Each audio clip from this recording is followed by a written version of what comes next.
ચોથા નેસડા પ્રાથમિક શાળા તેમજ ગામમાં પીવાનું પાણી ન મળતા બાળકો સહિત ગ્રામજનો પરેશાન।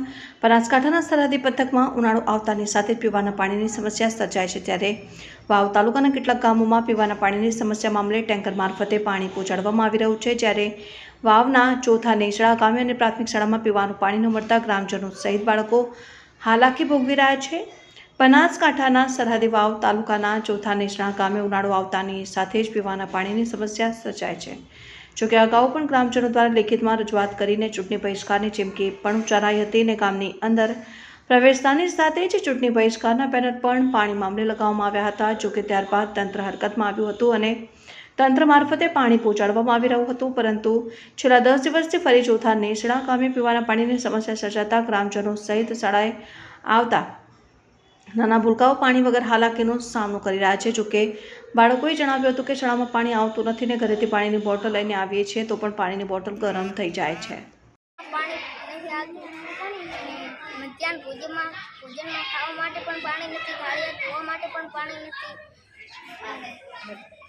કેટલા દાડા પાણી નથી આવતું?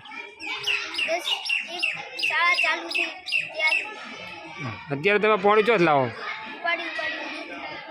ઘરેથી લઈને આવો? તમારી શું માંગ છે?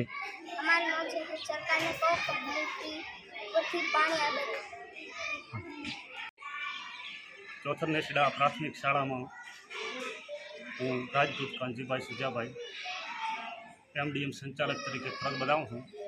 તો ચોથા નેસડા ગામની અંદર જ્યારથી વેકેશન ખોલ્યું ત્યારથી પાણી બિલકુલ આવતું નથી અને મધ્ય ભોજનની અંદર રસોઈ બનાવવા માટે પાણી નથી, તો રસોઈ કઈ રીતે બનાવવી, થાળીઓ કઈ રીતે ધોવી અને ગમે તે વાસણ ધોવા માટે પાણીની ખાસ જરૂર છે। અને પાણી બહારથી લાવવામાં આવે છે અને પાણી બહાર વેચાતું અહીં શાળાની અંદર નમાવવામાં આવે છે અને બાળકો નાના બાળકોને પીવા માટે પાણીની ખૂબ જ તંગી પડે।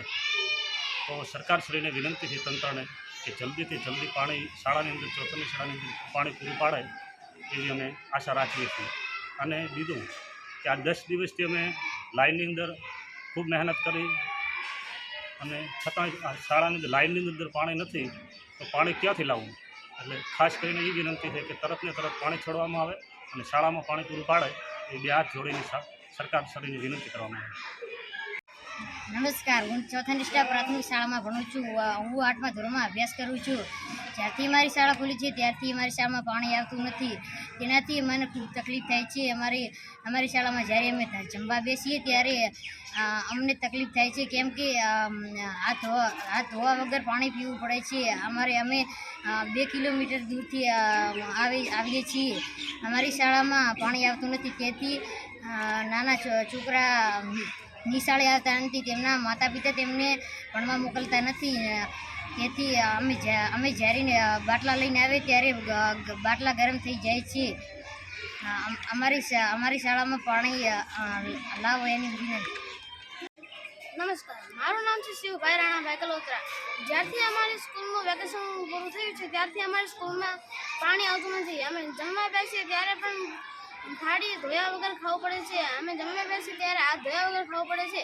અમારા નાના ભાઈ બહેનો પાણી ના હોવાથી તરસે ઘરે જતા રહે છે। અમારું ઘર અહીંથી બહુ દૂર છે, તેથી અમને પાણીનો બાટલો લાવીએ તો તે પાણી પણ ગરમ થઈ જાય છે। અહીં અમારા સ્કૂલના ઝાડવા પણ સુકાઈ ગયા છે, તેથી અમારા શાળામાં પાણી ના આવવાથી અમારા ઝાડવા પણ સુકાઈ ગયા છે। અમારે ચોથા નેસડા ગામમાં પાણી આવતું નથી। ભોજન માટે અમારે થાળીઓ હાથ ધોયા વગર ખાવું પડે છે। આજે તો દાખલો લઈને બીજી શાળાએ ભણવા જવું પડશે, કેમ કે અહીંયા પાણી આવતું નથી। પાણી વગર તો મને ભણવાનું સૂઝતું નથી। અમે બીજે દાખલો લઈને જઈએ છીએ, કેમ કે ઝાડકો સુકાઈ ગયા છે। પાણી વગર બધું ઝાડકા બધા સુકાઈ ગયા છે। હવે અમે પાણી વગર શું કરીએ? અમારે ભોજનમાં તકલીફ પડે છે ને અમને ધોરણ 8માં પાણી વગર પણ પાણી લાવીએ છીએ પણ તો ઊનું થઈ જાય છે, તો અમે પાણી વગર શું કરીએ? એટલે અમે બીજે ભણવા જઈએ છીએ। કેટલા દિવસથી પાણી નથી આવતું? અમે વેકેશન ખોલ્યું તારુંનું પાણી જ આવતું નથી। નમસ્કાર, મારું નામ છે યામિનીબેન પરમાર। હું ધોરણ 8માં અભ્યાસ કરું છું। અમારા ગામમાં પાણી આવતું નથી, અમારી શાળામાં પાણી આવતું નથી। અમે ભોજન કરવા બેસીએ છીએ ત્યારે હાથ ધોયા વગર ખાવા ખાઈએ છીએ। અમારી શાળામાં પાણી આવતું નથી ત્યારબાદ અમારા શાળામાં વૃક્ષો બધા સુકાઈ ગયા છે. અમે તરસી મરીએ છીએ. અમે ઘરથી બોટલો લઈને આવીએ છીએ તો અમારું પાણી ગરમ થઈ જાય છે. અમે વર્ગમાં બેસીએ છીએ તો તરસી મરી અને ભણવાનું છૂટતું નથી. નાના બાળકોને પાણી નથી મળતું તે રોઈને ઘરે પાછા જાય છે.